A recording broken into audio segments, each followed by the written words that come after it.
আসসালামু আলাইকুম ওয়া রাহমাতুল্লাহ। কেমন আছেন বন্ধুরা? আজকেও প্রতিদিনের ন্যায় আপনাদের সামনে হাজির হয়েছি আরেকটা হাদিস নিয়ে।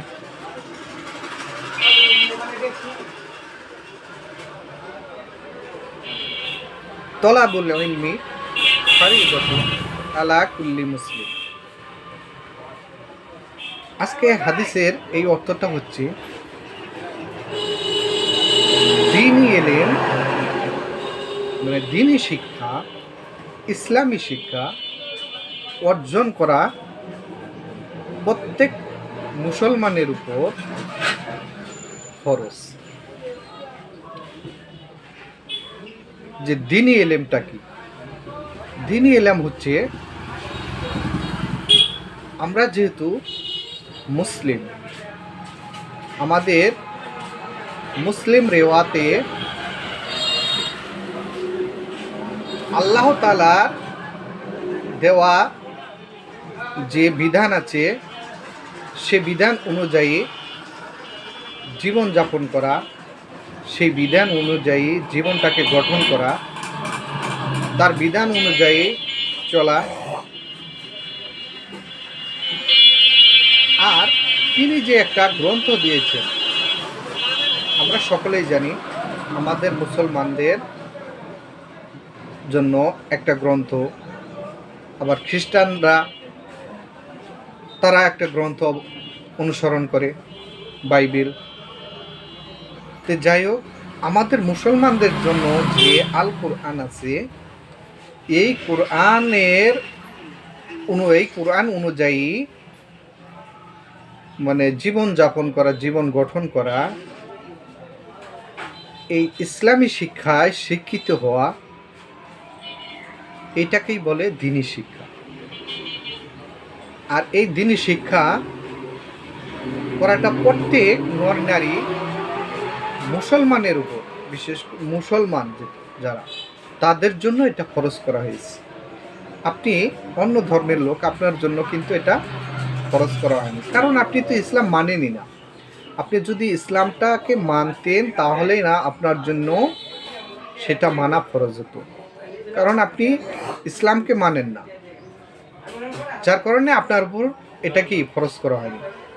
আপনি যখন ইসলামে দীক্ষিত হবেন, ইসলামের আসবেন, এর সংস্পর্শে আসবেন, আপনি যখন মুসলিম হবেন, তখন আপনার জন্য এই দ্বীনি শিক্ষাটা ফরজ করা হবে।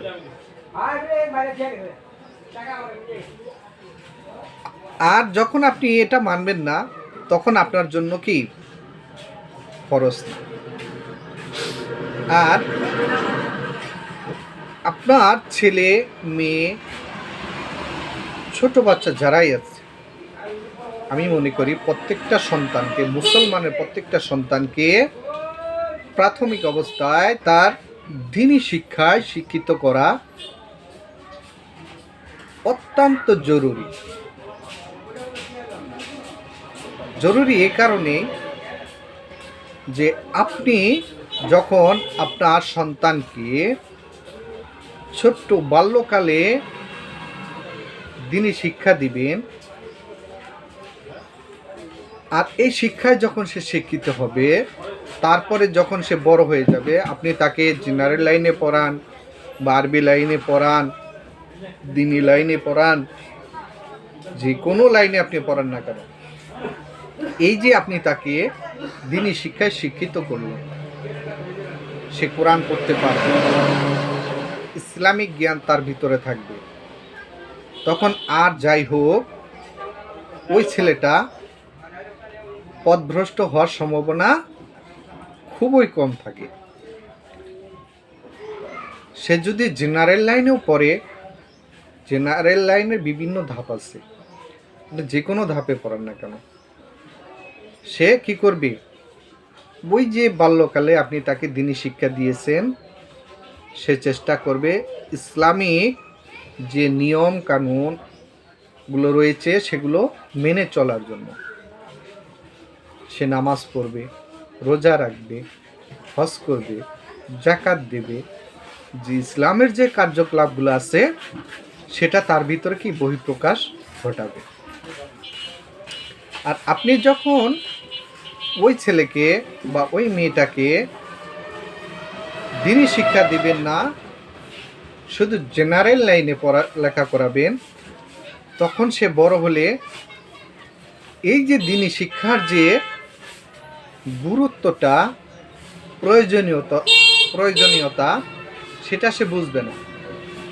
সে যে একজন মুসলিম, তার কি করা উচিত আর কি করা উচিত নয়, কিভাবে জীবনযাপন করা উচিত, কিভাবে মানে সমাজে চলাফেরা করা উচিত, সেই শিক্ষাগুলো কি সে যেহেতু ছোটোবেলায় পায় নাই, বাল্যকালে পায়নি, সে কিন্তু বড় হয়ে এই জিনিসগুলা তার ভিতরে কাজ করবে না।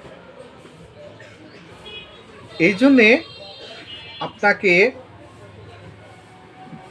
আগেই সিদ্ধান্ত নিতে হবে যে আপনার যে ছেলের সন্তান, আপনার যে মেয়ের সন্তানটা আছে, আপনি তাকে কি করবেন? প্রথমত দিনী শিক্ষায় শিক্ষিত করবেন। এখন বর্তমানে দিনী শিক্ষার যে প্রতিষ্ঠানগুলো রয়েছে, এইসব প্রতিষ্ঠানে জেনারেল শিক্ষারও সুব্যবস্থা করা হয়েছে।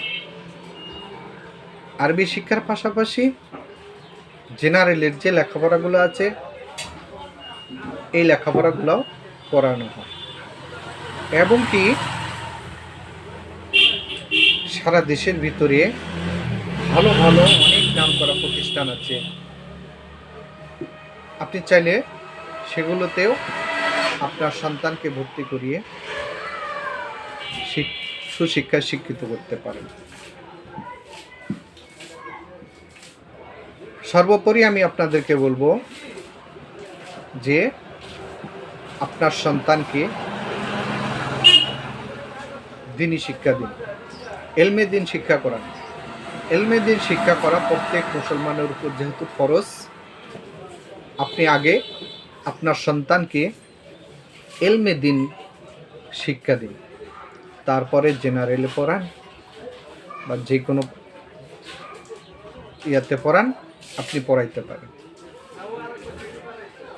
তাহলে আপনার জীবনটা সুখময় হবে, আপনার সন্তানের জীবনটা সুখময় হবে, ভবিষ্যৎ উজ্জ্বল হবে। ভবিষ্যতে সে অন্যায় কাজ করতে গেলে তার বিবেকে বাধা দিবে। তো ভালো থাকবেন সকলে। আমার যদি কথাবার্তায় ভুল হয়ে থাকে, তোমার দৃষ্টিতে দেখবেন। আল্লাহ হাফেজ।